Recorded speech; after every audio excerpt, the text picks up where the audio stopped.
¿Qué tal? Muy buenos días. Les habla el ingeniero Gustavo Villarreal de la empresa Euroheaters. Este es nuestro segundo video respecto a las pruebas de calidad para la verificación y comprobación de la precisión respecto a los parámetros de nuestros productos.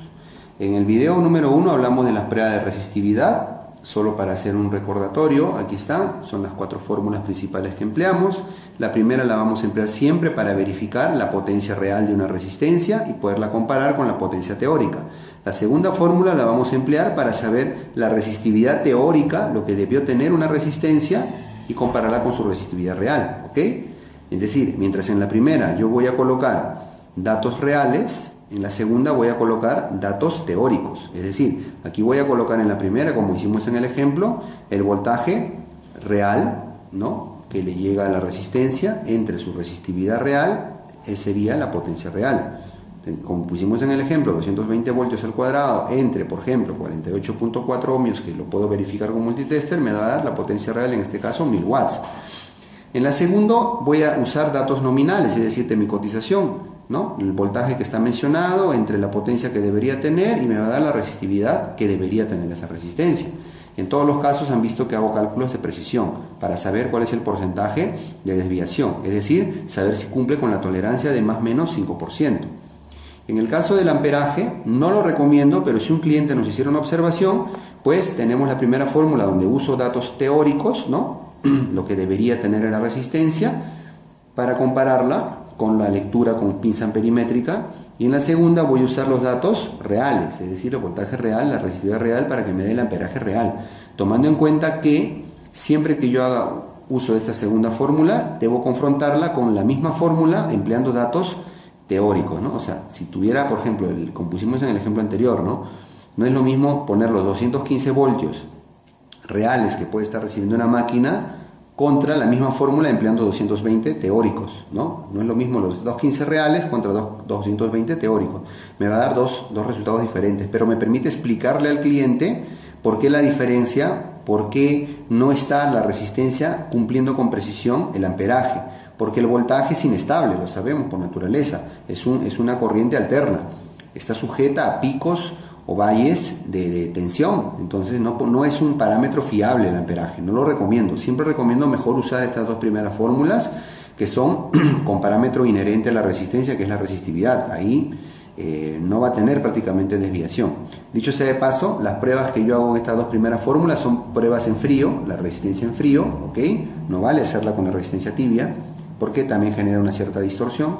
Y las segundas son pruebas con pinza perimétrica, ¿vale? Y las dos primeras son con multitest. Bueno, vamos a pasar a la prueba de aislamiento. La prueba de aislamiento me va a permitir saber el nivel de aislamiento de una resistencia o de un sensor, ¿ok? Recordemos que hay resistencias, sí, algunas a tierra, hay algunas, las unipolares a tierra, aunque la gran mayoría son aisladas, y hay sensores a tierra y aislados, ¿ok? Entonces, esta prueba de aislamiento me sirve para los dos casos. En la prueba de aislamiento lo que yo voy a tratar de ver es, según la lectura, voy a interpretar el nivel de humedad que trae una resistencia o un sensor. Aquí he colocado, dice, sea X, bueno, a todos los que nos gustan las matemáticas, ¿no? Espero que ustedes también lo estén disfrutando, pero no los quiero rayar mucho. Aquí dice, sea X el nivel de aislamiento en megaohmios. Entonces, si ese nivel de aislamiento, o sea, la X, es mayor o igual a 20 megaohmios, entonces se puede usar la resistencia o sensor sin problema. Pero si ese nivel es menor que 20 megaohmios, entonces hay que aplicar el procedimiento de presecado, que lo voy a explicar a continuación. Primero veamos cómo verificamos ese nivel de aislamiento. Para eso vamos a usar un megómetro. Aquí tengo un megómetro digital, donde voy a, por ejemplo, aquí está, el megómetro digital. Voy a usarlo para medir el nivel de aislamiento de esta resistencia tipo banda que estuve colocando de ejemplo, ¿vale? Entonces, voy a colocar primero el cocodrilo o caimán, como lo llaman algunos, aquí, por ejemplo, en un borne. Aquí está, ha tomado un borne, y el otro borne lo voy a colocar a la masa de la resistencia, ¿ok? Pero sí voy a colocarme en la escala. Aquí está, la escala, miren, he colocado o he escogido a propósito la escala, aquí está, de 1000 voltios para hacer la prueba, que es la más exigente, escala de megaohmios, ahí está, la M mayúscula omega, megaohmios, ¿okay? Es muy importante eso para que la lectura sea fiable. Entonces voy a colocar ahora mi electrodo aquí a masa, ¿okay? Va a estar a masa, ahí está, lo voy a colocar en contacto con el blindaje de la resistencia y le voy a dar test, ¿okay? Le voy a dar test para que haga la lectura. Ahí está haciendo el test, y me marcó 1161 megaohmios. 1161 megaohmios, está perfectísimo, está mucho más elevado de los 20 megaohmios que yo puse de límite inferior. Entonces esta resistencia está cumpliendo con lo que le corresponde, ¿vale? Entonces es así la forma como debemos hacer una prueba de aislamiento o rigidez dieléctrica también llamada, o algunos le llaman HIPOT, ¿no? O HIPOT, ¿vale? Muy bien. Entonces en este caso vamos a suponer que la lectura me salió baja. La lectura me salió baja, me salieron 10 megaohmios o 5 megaohmios. Entonces ahí es donde yo debo aplicar mi procedimiento de presecado. ¿En qué consiste el procedimiento de presecado? El presecado significa calentar la resistencia gradualmente para que ésta pueda, con su propio calor interno, desalojar la humedad acumulada. Dicho sea de paso, el fenómeno o el proceso de acumulación de humedad es natural, y según, dependiendo del modelo de resistencia o de la calidad de su sellado, el proceso se va a acelerar o va a ser lento. Por lo tanto, los niveles de humedad van a variar de resistencia a resistencia. Si no dispongo de un controlador como este, el que ya hemos visto en otros videos, modular, que tiene la función de soft start, arranque leve, arranque suave, que la calienta gradualmente, entonces me toca hacer un procedimiento de presecado, ¿ok?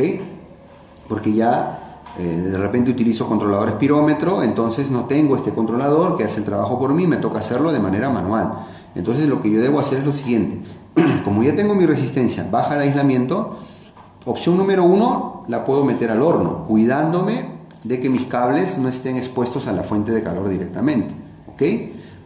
Voy a colocar mi resistencia en un horno, normalmente a 150 grados, mínimo por unas 4 horas, lo óptimo son 8 horas, ¿ok?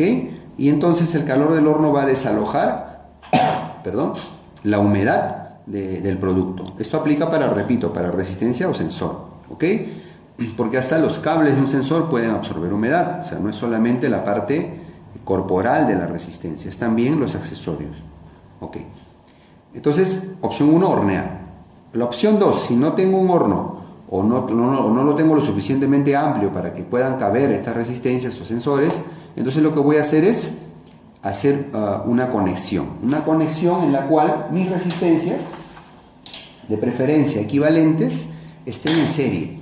Entonces voy a colocar, por ejemplo, estas cartuchos, las voy a unir por uno de sus extremos, por ejemplo aquí, miren, voy a hacer aquí una unión, un empalme, miren aquí, ahí está, lo voy a unir ahí, y luego voy a unir otro cable libre que le queda a este cartucho con un cable acá de la resistencia, ahí está, es como si se dieran la mano entre las tres, y en los cables libres que están quedando, que son este de aquí y este de aquí, ahí le voy a meter la corriente, ¿ok? En este caso estoy enseriando, eso se llama enseriar, colocar en serie 3 unidades, de preferencia de potencia muy parecida, ¿ok? Y de preferencia del mismo modelo, pero si no se puede, pues en este caso estoy enseriando 2 cartuchos con una banda, es válido, porque tienen valores parecidos. Entonces aquí conecto la corriente aquí, entonces ¿qué está pasando con esa conexión? Le va a llegar solo 1/3 del voltaje a cada resistencia, con lo cual voy a poder, va a ser un calentamiento gradual y va a desalojar la humedad. Una vez que ya lo hice, ¿por cuánto tiempo lo puedo hacer? Dependiendo, si lo hago así de 3, serían por lo menos 4 rondas de 10 minutos. Pero si puedo enseriar 4, porque puedo hacer esto a 4, ampliarla a 4, entonces ya no hago 4 de 10 minutos, puedo hacer unas 6 o 8 de 8 minutos, o sea, más prolongado y más veces, ¿ok? ¿Esto puede tomarnos un tiempo? Sí, pero es una medida preventiva, ¿ok? Nos ahorra luego problemas ya en operación. Esto es válido solo para resistencias, ojo, y resistencias que están con problemas de humedad. No es válido hacer esto para sensores, cuidado, ¿ok? Para sensores la única alternativa que tenemos es hornear, ¿vale? Vale la aclaración.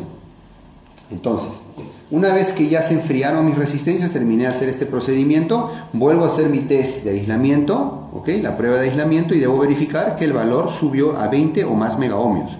Y siendo así, ya puedo despachar. Si persistiera el problema y no subiera, tendré que pedir autorización al encargado de operaciones para que me libere la mercadería, tomando en cuenta los factores o los resultados de la prueba, ¿ok? Es decir, muy importante. Vale. Entonces, bueno, en el siguiente video continuaremos con otras pruebas. Muchas gracias.